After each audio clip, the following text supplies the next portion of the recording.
Hello everyone, कैसे हैं आप सभी लोग। और मैं आप सभी का अपने यूट्यूब चैनल सोबर्टी क्लासेस पर स्वागत करता हूं। इसके जस्ट पहले के लेक्चर में हमने तो जो है उत्तर वैदिक कालीन धार्मिक जीवन के बारे में विस्तार से चर्चा की हुई थी कि आखिर उत्तर वैदिक कालीन लोगों का जो धार्मिक जीवन था वह किस प्रकार का था। आज उसी श्रृंखला में हम लोग आगे बढ़ रहे हैं और आज हम पढ़ने वाले हैं उत्तर वैदिक कालीन सामाजिक जीवन के बारे में कि आखिर तो जो है हमें सामाजिक जीवन के बारे में कौन कौन से परिवर्तन इस समय में देखने के लिए मिलते हैं। तो चलते हैं आगे और बिना किसी देरी के करते हैं अपनी लेक्चर को स्टार्ट।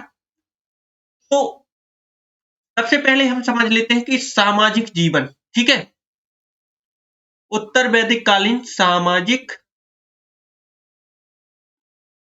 जीवन। देखिए ये थोड़ी सा लंबा हो जाएगा लेक्चर, तो आप लोग परेशान मत होइएगा, लेकिन मैं आपको बहुत ही ज्यादा डिटेल में सब कुछ पढ़ाने वाला हूं जिससे आपका एक भी क्वेश्चन तो जो है बाहर नहीं जाएगा। यदि हम बात करें सामाजिक जीवन के अंतर्गत, तो सामाजिक जीवन के अंतर्गत हमें कौन कौन से पहलू पढ़ने के लिए मिलेंगे, तो देखिए वही सब पहलू पढ़ने के लिए हमें यहाँ पर मिलेंगे। कौन कौन से, तो यदि हम सामाजिक जीवन की बात करें तो सामाजिक जीवन के अंतर्गत हमें सबसे पहले यदि हम बात करें तो सबसे पहले हमें पढ़ना है क्या, पारिवारिक जीवन।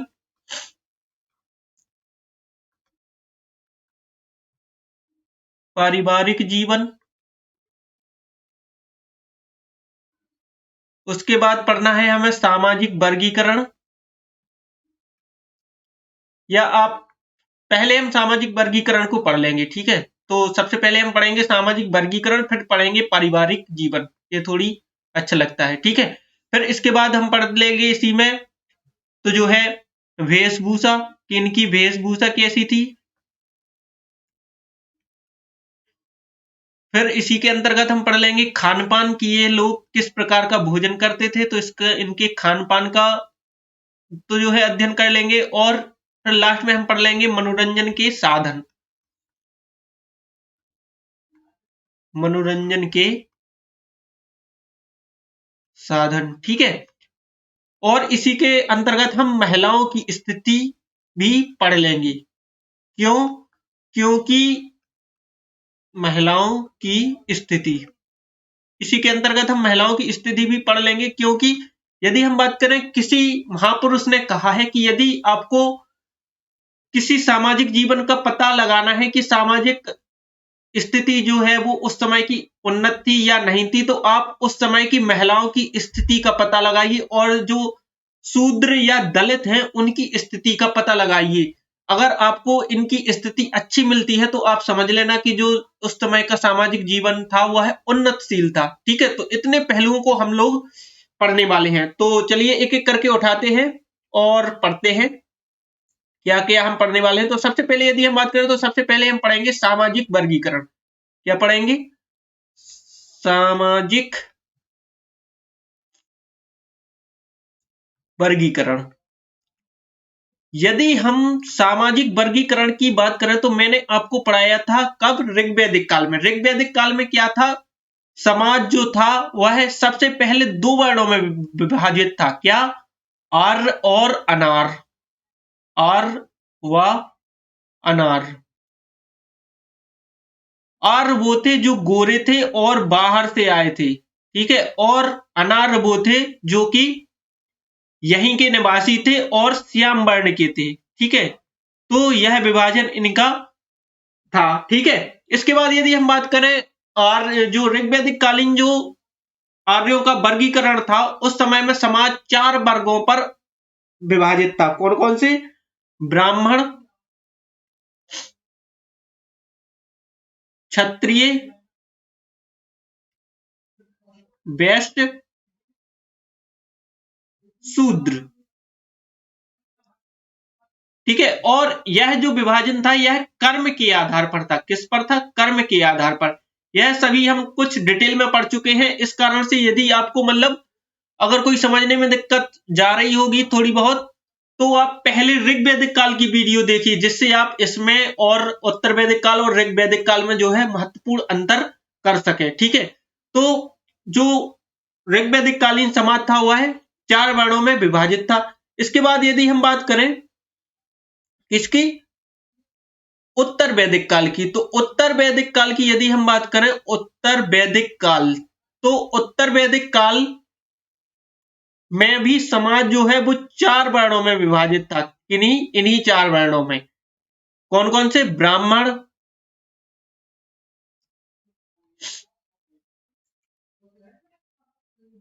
क्षत्रिय, वैश्य और शूद्र। अब इसमें अंतर क्या आया? तो देखिए यहां पर जो वर्णों का विभाजन था वह कर्म के आधार पर था। यानी मतलब यदि कोई व्यक्ति शिक्षा देने का काम करता है तो वो ब्राह्मण होगा, यदि कोई रक्षा करने का काम करता है तो वो क्षत्रिय होगा, यदि कोई कृषि करता है या व्यापार करता है तो वह शूद्र, वो वैश्य होगा, और जो इन तीनों वर्गों की सेवा करता है वो कौन से होंगे? शूद्र होंगे। लेकिन यहां पर आप देखेंगे उत्तर वैदिक काल में कि यह जो वर्ण विभाजन था यह कर्म पर नहीं बल्कि जन्म पर आधारित हो गया था। क्या हो गया था? जन्म पर आधारित। कहने का मतलब कि अगर जैसे ब्राह्मण का पुत्र है तो वो यह ब्राह्मण ही होगा, चाहे वह कृषि करे, चाहे वह देश की सुरक्षा करे, ठीक है, तो वह ब्राह्मण ही होगा। मान लीजिए इस ब्राह्मण का कोई पुत्र होता है, ठीक है, और यह भले ही देश की सुरक्षा कर रहा है लेकिन यह ब्राह्मण ही कहलाएगा। तो इस प्रकार जो उत्तर वैदिक काल था, इस समय जो वर्ण व्यवस्था थी यह जन्म पर आधारित हो गई थी। इसके बाद यदि हम बात करें तो यहां पर एक कंसेप्ट और आ गया था, गोत्र नाम का। क्या आ गया था? गोत्र नाम का एक कंसेप्ट और आ गया था। देखिए जो ऋग्वैदिक कालीन समाज था उस समय गोत्र उस स्थान को कहा जाता था जिसमें गायों को रखा जाता था या गायों को बांधा जाता था। लेकिन उत्तर वैदिक काल में एक गोत्र नामक संकल्पना आ गई थी, ठीक है, और जो व्यक्ति होते थे वो एक ही गोत्र में विवाह नहीं करते थे। मतलब कहने का मतलब कि जैसे कोई व्यक्ति है तो उस व्यक्ति के द्वारा अपने एक गोत्र का नामकरण किया जाता था और उसी गोत्र के द्वारा उसका परिवार आगे चलता था, ठीक है, और यह जो गोत्र थे वह मतलब एक ही परिवार के होते थे। इस कारण से एक ही परिवार के लोग आपस में विवाह नहीं करते थे। तो यह एक संकल्पना हमें और देखने के लिए मिलती है। इसके बाद यदि हम बात करें तो इतना सामाजिक परिवर्तन जो है, सामाजिक वर्गीकरण जो है इस क्षेत्र में पाया जाता है। इसके बाद हम यदि नेक्स्ट कंसेप्ट समझे, नेक्स्ट कंसेप्ट था वह था क्या? पारिवारिक जीवन। क्या था? पारिवारिक जीवन।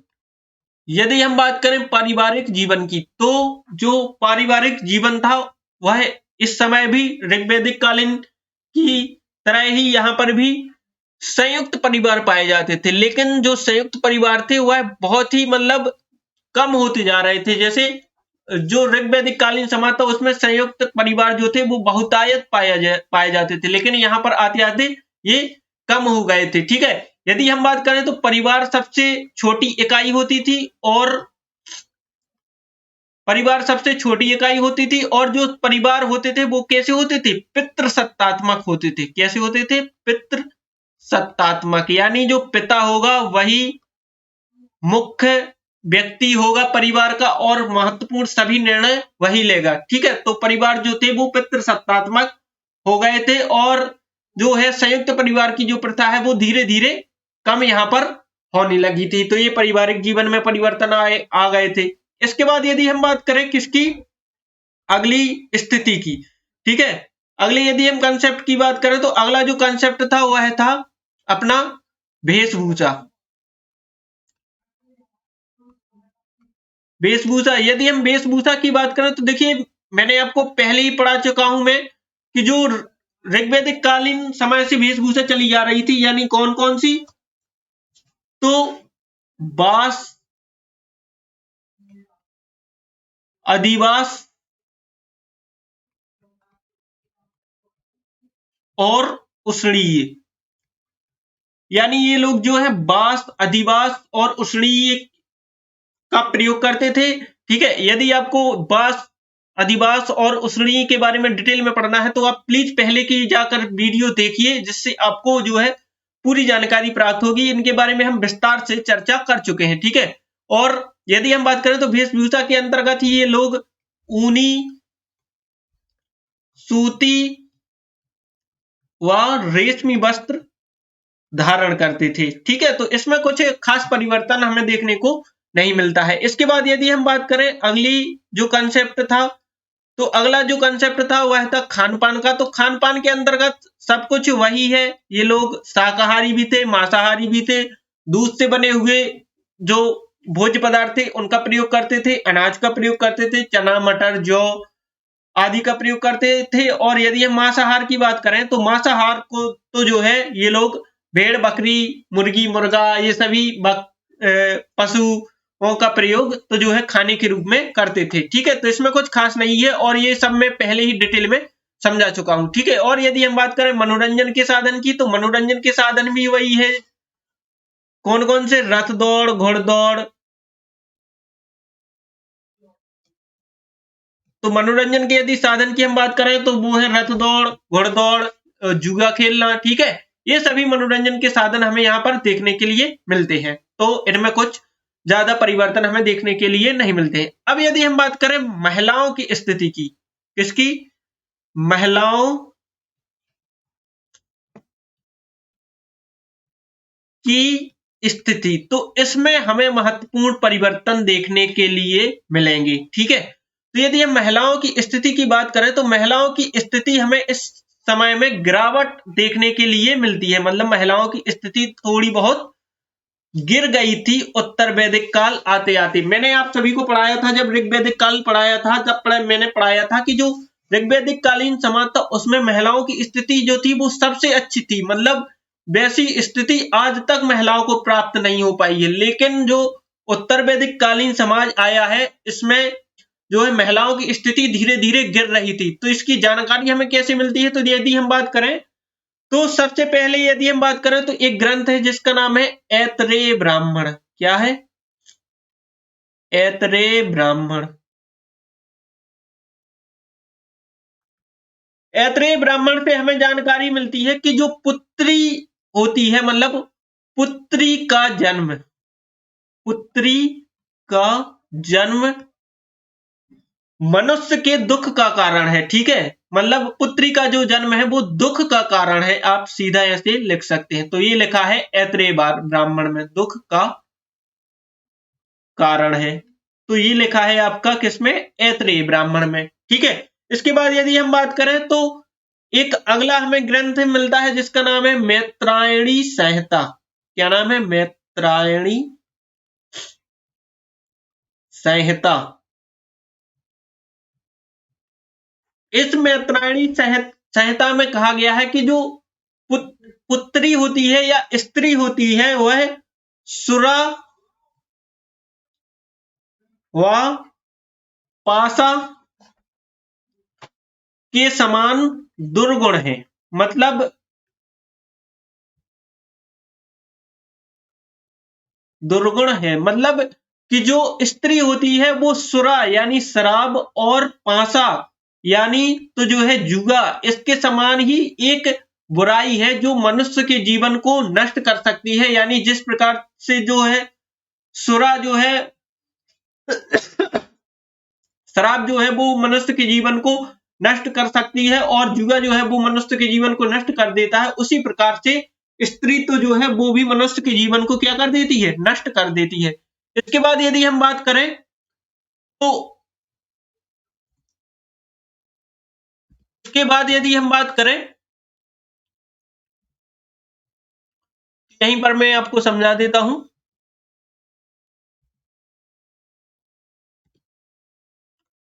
यहां पर मैं थोड़ी स्लाइड को मिटा रहा हूं, आप लोग लिख लेना ताकि जो है आपको समझ में आ जाए। ठीक है, तो यहां पर मैं थोड़ी सा मिटा रहा हूं, अभी थोड़ी सा रह गया है तो ये सभी आप लोग लिख लेना जिससे आपको आसानी हो जाए।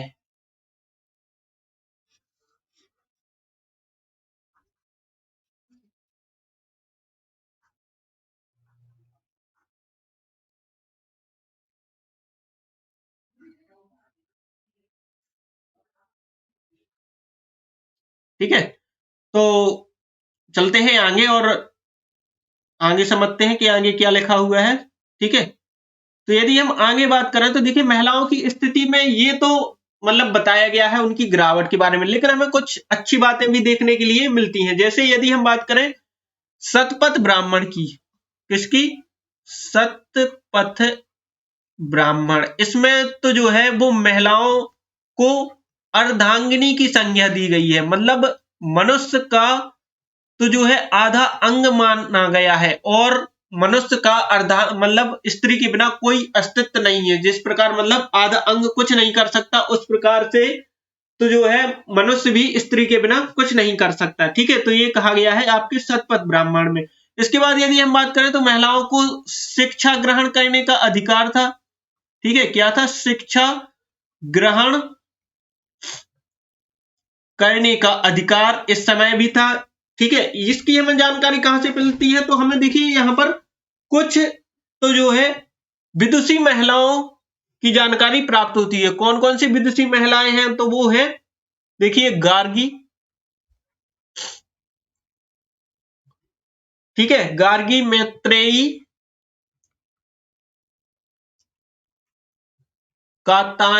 कात्यायनी। ठीक है, कात्यायनी और ग्रहिता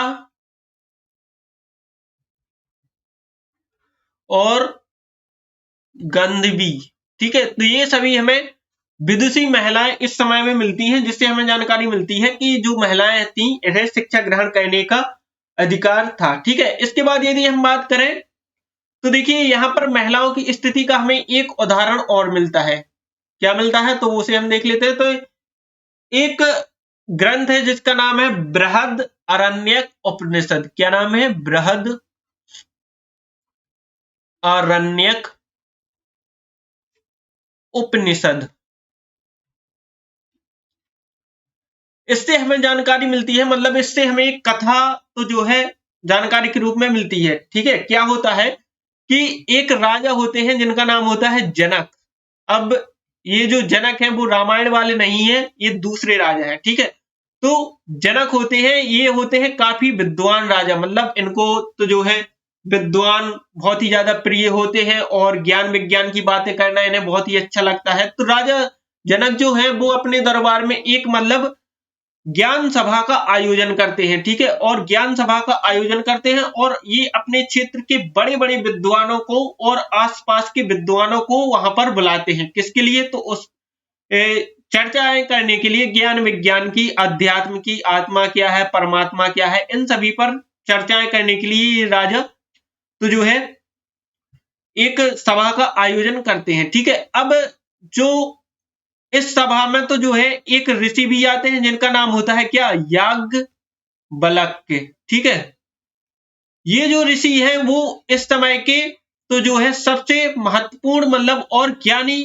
ऋषि रहते हैं। ठीक है, और ये भी जो है सभा में आते हैं और राजा जनक जो है वो अपनी सभा में इनाम रखते हैं कि जो भी इस सभा में ज्ञान विज्ञान के तर्क में जीत जाएगा उसको 1000 गायें स्वर्ण से लदी हुई। ठीक है, मतलब उनके ऊपर स्वर्ण के बोरे रखे जाएंगे, 1000 गायें जो है वो स्वर्ण से लदी हुई उसको प्राप्त होगी। तो जो याज्ञवल्क्य ऋषि होते हैं वो कहते हैं अपने जो उनके शिष्य होते हैं उनसे कहते हैं कि तो जो है इन गायों को ले चलो। ठीक है, तो जो सभा के अन्य विद्वान होते हैं वो कहते हैं कि आप इसे कैसे ले जा सकते हैं, मतलब आप हमसे शास्त्रार्थ कीजिए, हमें से मतलब ज्ञान में परास्त कीजिए, तभी आप इनको ले जा पाएंगे। ठीक है, तो ये जो याज्ञवल्क्य होते हैं ये कहते हैं कि चलो ठीक है और शास्त्रार्थ कर लेते हैं। ठीक है, और याज्ञवल्क्य शास्त्रार्थ करते हैं और तो जो है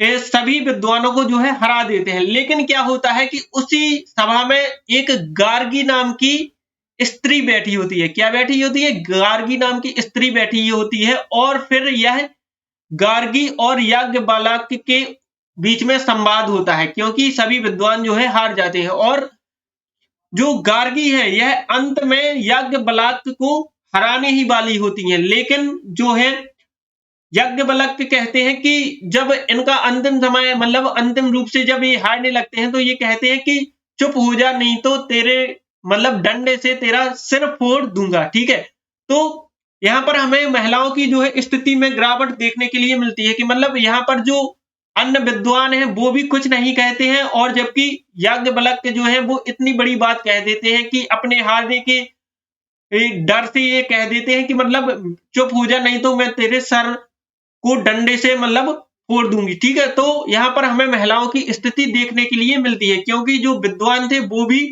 कुछ नहीं कहते हैं, मतलब नहीं तो वो बोलते कि आप ऐसा कैसे बोल सकते हो एक विदुषी के सामने, क्योंकि आपको उसने ज्ञान के रूप में हराया है। ठीक है, तो यहाँ पर हमें जो है महिलाओं की स्थिति में गिरावट देखने के लिए मिलती है। इसके बाद यदि हम बात करें तो इस समय दहेज प्रथा,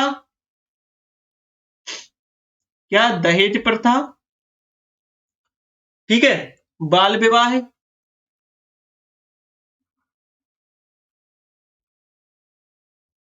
बाल विवाह, तलाक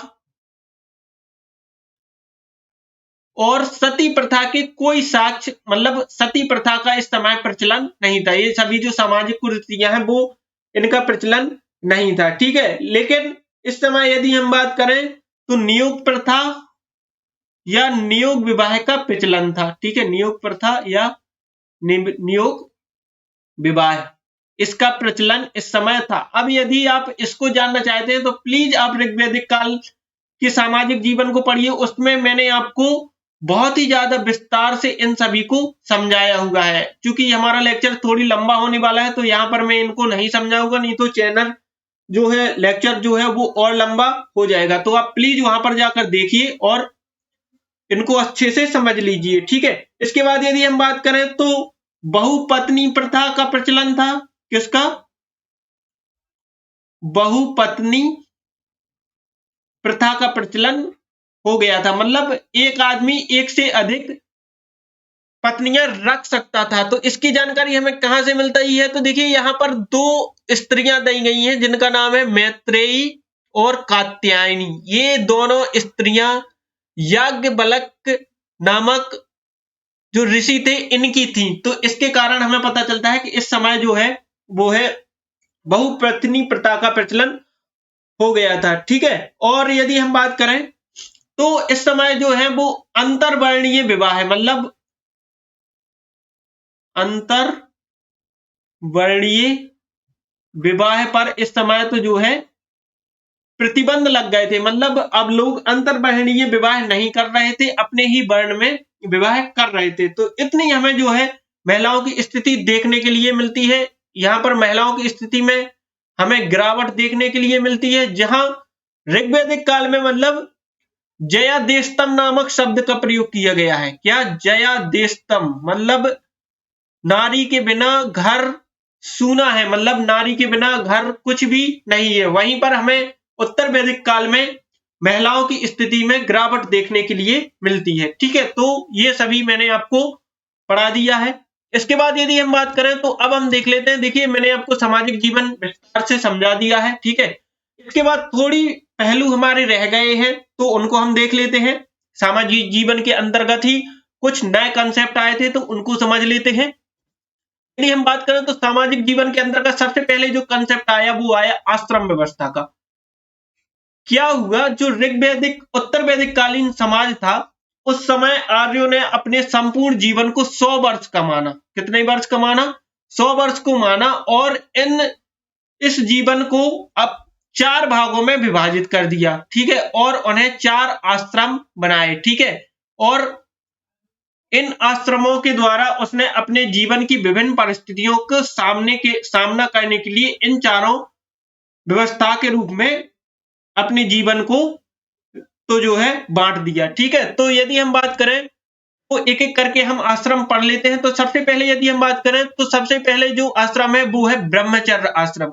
ब्रह्मचर्य आश्रम की यदि हम बात करें तो इसकी जो आयु थी वह थी 0 वर्ष से 25 वर्ष तक। ठीक है, इसकी आयु कितनी थी? 0 वर्ष से 25 वर्ष तक, मतलब जो व्यक्ति था वह जन्म से और 25 वर्ष तक ब्रह्मचर्य आश्रम में रहता था और इस समय जो है व्यक्ति वो है विद्या अध्ययन मुख्य रूप से करता था। क्या करता था?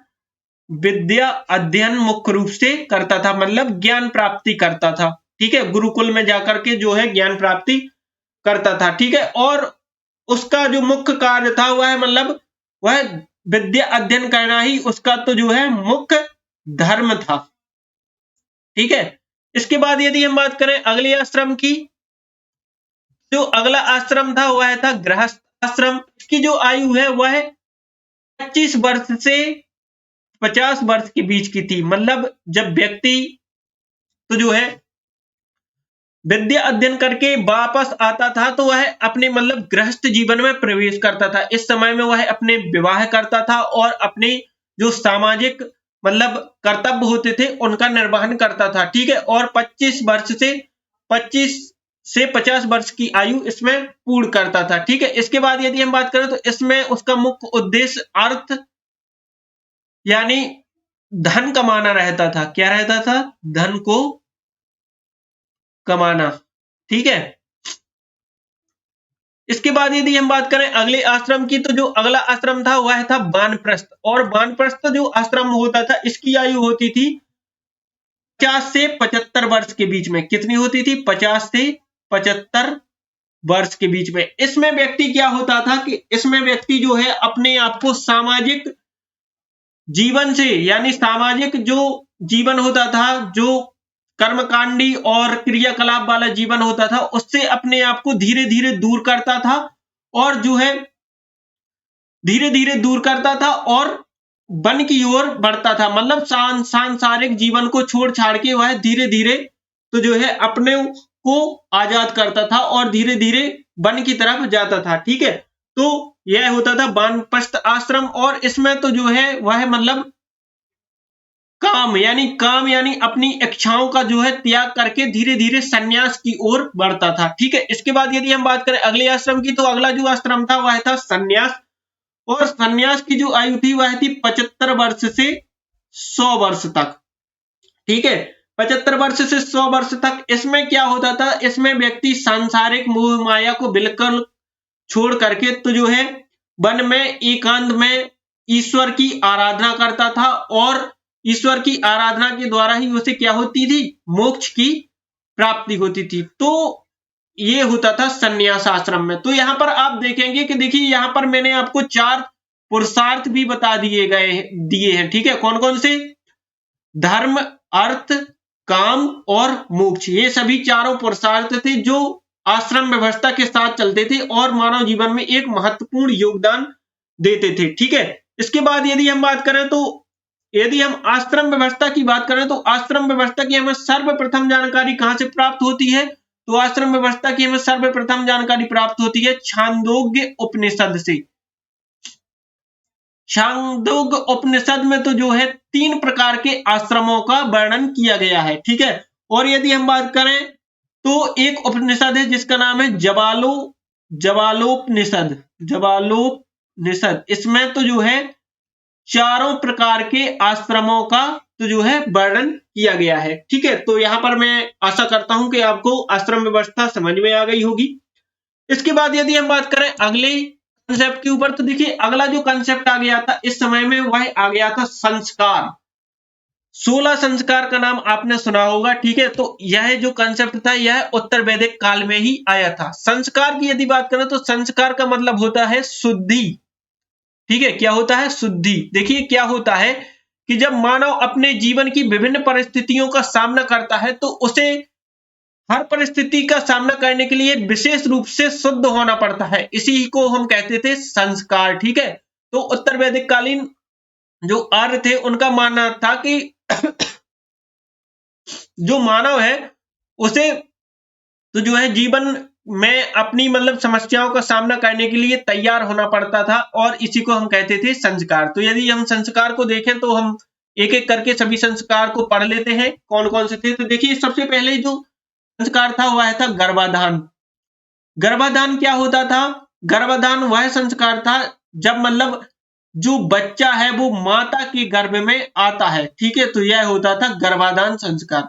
बच्चा जो है माता के गर्भ में आता था तब यह होता था गर्भाधान संस्कार। ठीक है, इसके बाद यदि हम बात करें अगला जो संस्कार की, तो अगला जो संस्कार था वह था पुंसवन संस्कार। ठीक है, और जो पुंसवन संस्कार था यह था गर्भ के मतलब यह जो संस्कार किया जाता था यह गर्भ के 3 माह बाद किया जाता था, मतलब गर्भ में आने के 3 माह बाद। ठीक है, और इसमें तो जो है पुत्र या पुत्री मतलब जिसका भी जन्म होना है या बच्चे के जन्म के लिए मतलब जो बच्चे का जन्म होना है वह उसके लिए मतलब वीरता की कामना करते थे कि जो पुत्र या पुत्री हो वह वीर हो। ठीक है, इसके बाद यदि हम बात करें अगले संस्कार की, तो अगला जो संस्कार था वह था सीमांतोपाय। जी गलती से थोड़ी मिस्टेक हो गया है, आप यहां पर सुधार लेना। इसका नाम था सीमांतोपाय।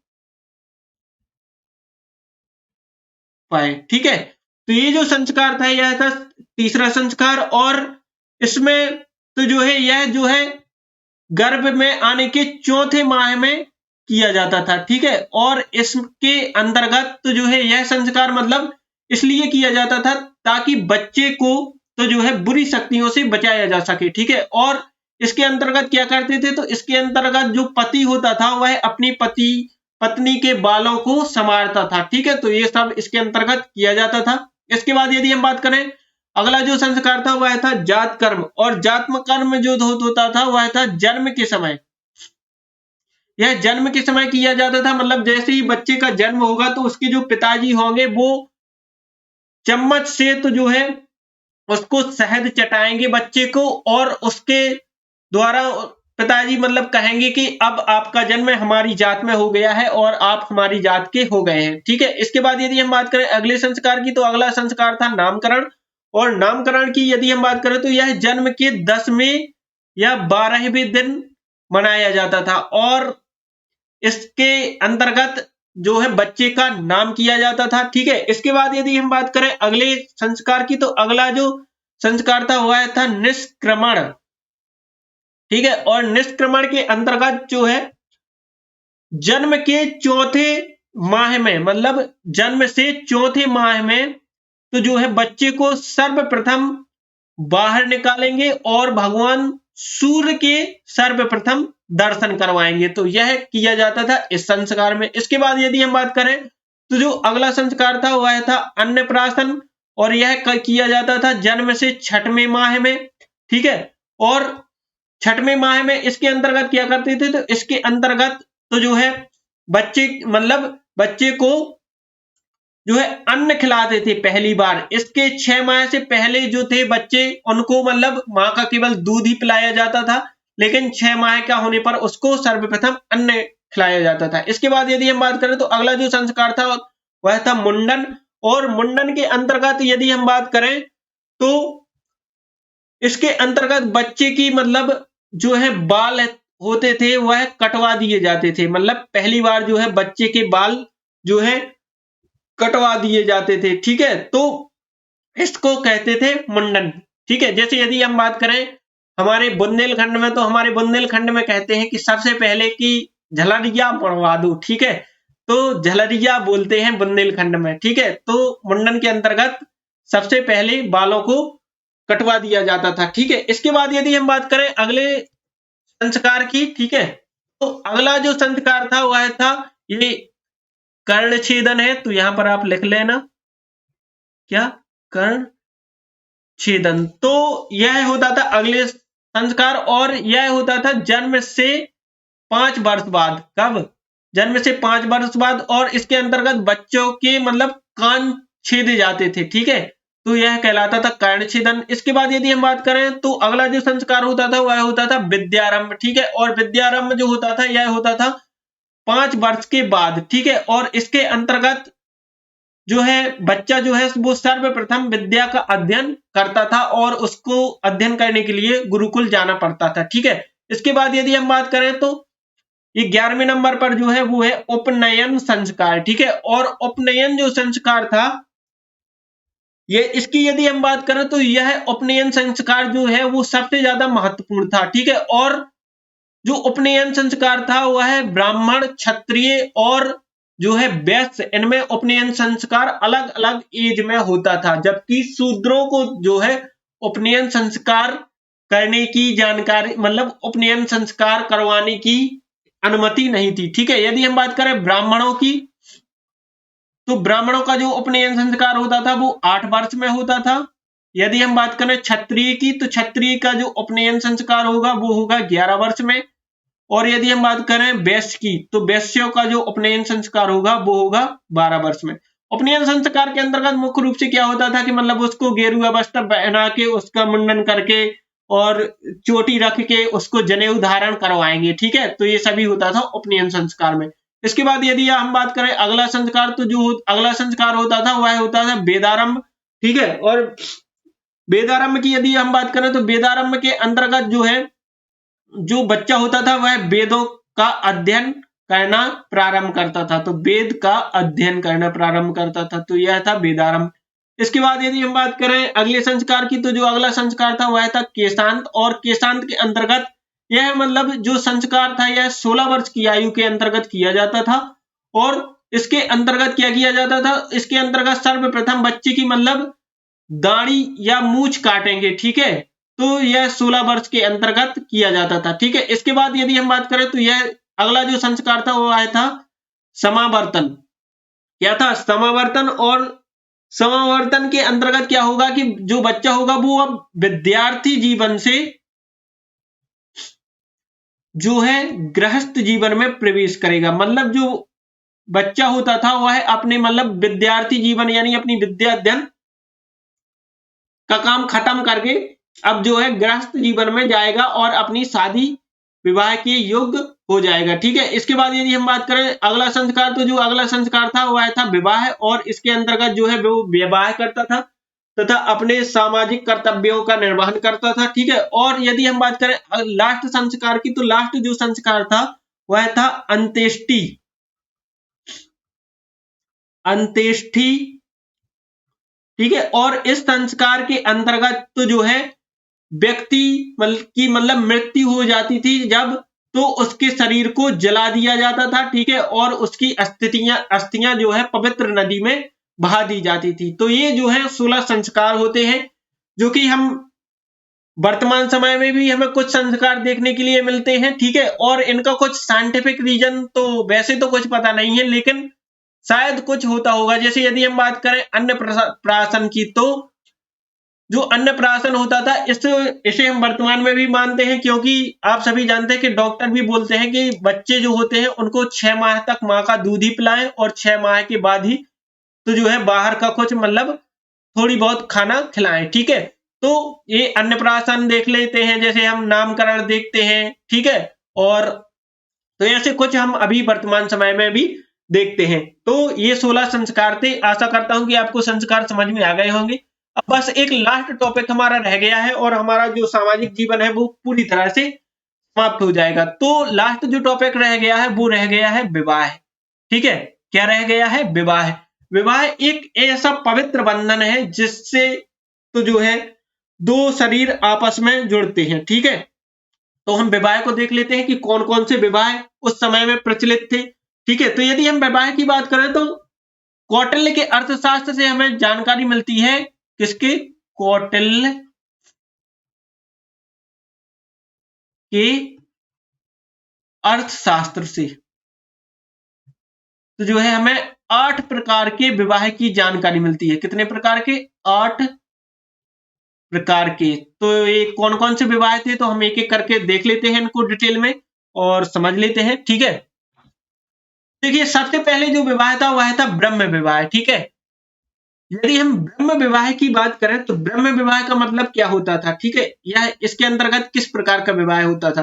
तो यदि ब्रह्म विवाह की हम बात करें तो ब्रह्म विवाह के अंतर्गत जो लड़की का पिता होगा, ठीक है, क्या होगा? लड़की का जो पिता होगा वह अपनी लड़की के लिए एक सुयोग्य वर ढूंढ करके तो जो है उसके साथ लड़की का विवाह कर देगा। मतलब जो यदि हम बात करें तो वर्तमान समय में यही विवाह प्रचलित में है। जैसे क्या करते हैं कि लड़की के जो पिता होते हैं वो अपनी कन्या के लिए एक सुयोग्य वर चुनते हैं और उसी के साथ उसका विवाह कर देते हैं और उसको कुछ उपहार में दे देते हैं। तो यह था ब्रह्म विवाह। इसके बाद यदि हम बात करें तो जो अगला विवाह था वह था देव विवाह। ठीक है। और देव विवाह के अंतर्गत क्या होता था, तो देव विवाह के अंतर्गत मतलब यज्ञ कराने वाले जो पुरोहित होते थे, क्या यज्ञ कराने वाले जो पुरोहित थे, उन्हीं के साथ जो है लड़की का पिता जो है वो अपनी लड़की की शादी या विवाह कर देता था, तो यह कहलाता था देव विवाह। मतलब जैसे कोई